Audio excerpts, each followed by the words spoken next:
because President Trump is in Japan for a second day as he continues his nearly week-long trip across Asia. Soon he'll meet with business leaders in Tokyo after wrapping up remarks to U.S. troops aboard the USS George Washington, where he praised the Prime Minister of Japan. We turn now to Japan, where the day is just getting started for President Trump, where he's expected to meet with the country's new Prime Minister, Sanae Takaichi. Now, President Trump's been meeting Japan's Prime Minister, Sanae Takaichi, for talks on trade and security. The pair have already signed a framework deal on the supply of critical minerals and rare earth minerals. And in his opening remarks, President Trump had high praise for Japan's new leader. He said ties with Tokyo are stronger than ever as he touted a potential arms deal. What happens when a brand new Japanese prime minister meets Donald Trump, one of the most unpredictable leaders in modern history? In just days on the job, Sanae Takaichi faced her first real test on the world stage. Trade, defense, and billions of dollars in investments were on the line. And then came a shocking announcement that no one expected. Could this meeting spark a new golden age between Japan and the US? Or is it setting off tensions that could ripple across Asia and even the world? Stick around, you won't believe what happened next. The new face of Japan-US relations.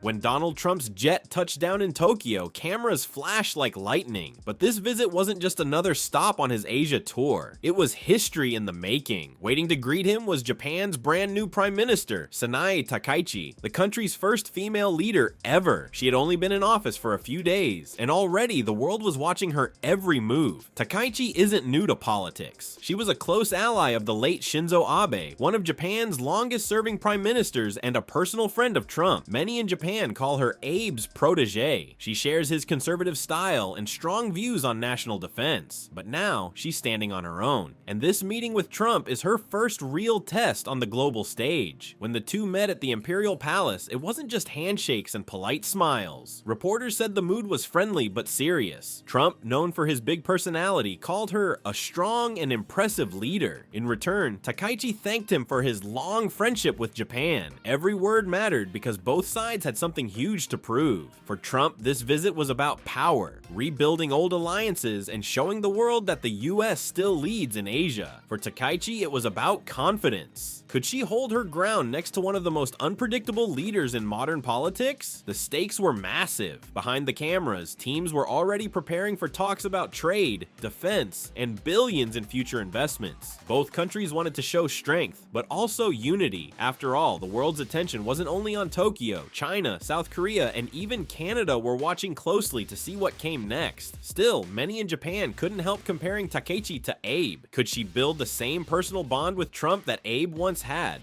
Some say that relationship helped Japan win key trade and security deals in the past. Others worry Trump's return to center stage could bring new tension to the region. One thing was clear, this was more than just a handshake between two leaders. It was the start of a new chapter, and every move they made would shape how the US and Japan work together in the years to come.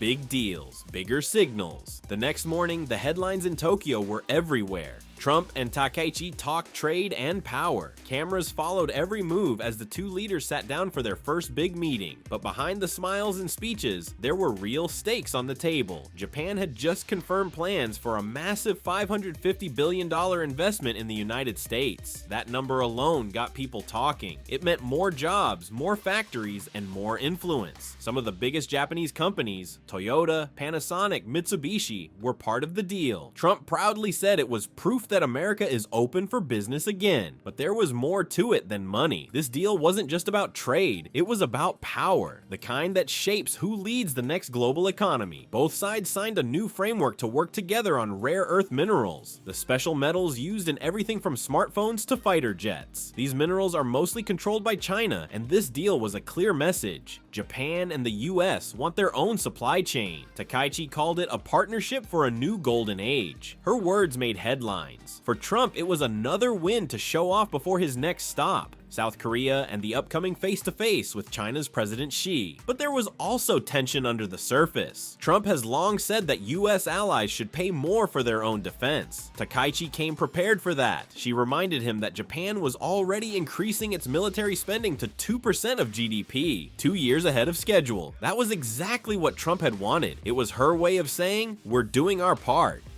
Energy was another big point. Washington pushed Tokyo to cut down its imports of Russian gas, while encouraging new projects with American energy companies instead. Every topic, trade, defense, and energy, tied back to one big goal: keeping Japan close to the US and out of China's orbit. By the time the meeting ended, reporters were calling it a success. Trump smiled for the cameras and said, "We're going to do tremendous things together." But inside those rooms, the tone was sharper. Deals like these don't just shape economies, they shift power across the world. And as the world watched, one shocking moment was about to take everyone by surprise. The Thunderbolt moment. No one saw it coming. Just when people thought the summit was wrapping up, Prime Minister Takaichi made an announcement that sent reporters scrambling for their microphones. She said she planned to nominate Donald Trump for the Nobel Peace Prize. The room went silent for a moment. Then everyone started talking at once. Was she serious? A nomination like that wasn't just a friendly gesture. It was a political earthquake. Takaichi smiled as she explained her reasoning. She said Trump's past efforts in reducing global conflict and pushing for peace talks in Asia deserved recognition. But to many analysts, this move was about much more than praise. It was strategy. By nominating Trump, Takaichi sent a clear message. Japan was standing close to the US, closer than ever before. It reminded everyone of how Shinzo Abe once built a personal bond with Trump through golf games, warm letters, and public support. Abe's friendship with Trump helped Japan secure better trade terms and stronger military cooperation. Takaichi seemed ready to follow that same path, but in her own bold way. Social media exploded. Some called her move smart diplomacy. Others said it was political theater. In Washington, Trump called the gesture an incredible honor. His supporters cheered. Critics rolled their eyes, but one thing was clear: the world was paying attention. The moment didn't just boost headlines, it built chemistry. After her announcement, Trump invited Takaichi to visit his Mar-a-Lago estate later this year for a strategic golf meeting. He even joked Abe would be proud. Cameras caught the two laughing, a moment that instantly went viral, but not everyone was laughing. Some diplomats worried that her gesture might anger other world leaders, especially those already cautious about Trump's return to the global stage. Others saw it as a risky but clever move, one that put Japan back at the center of global politics. No matter which side you were on, it was a bold play, the kind of headline that sticks. And just like that, Takaichi, barely a week into her job, had stepped into the global spotlight with one move that no one expected. But while the US and Japan were celebrating this golden friendship, the rest of the world was reacting, and not all of it was positive.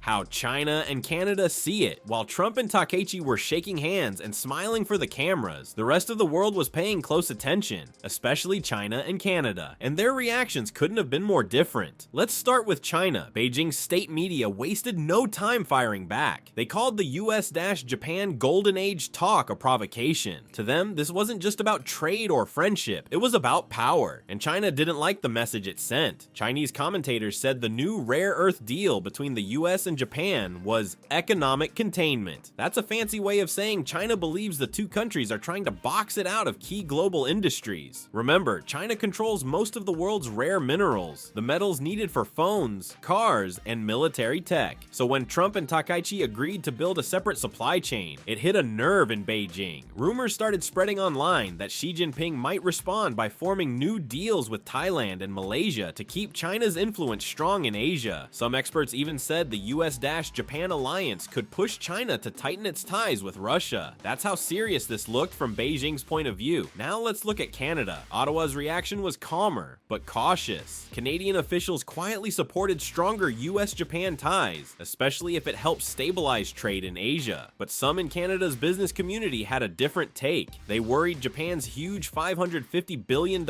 investment in American industries could mean less money flowing north. Energy and tech analysts said that Japanese companies once looked at Canada for major projects, especially in clean energy and battery development. Now, those investments might head straight to the US instead. Still, a few Canadian economists saw opportunity when suggesting Canada should work closer with Japan on AI and biotech to stay in the game.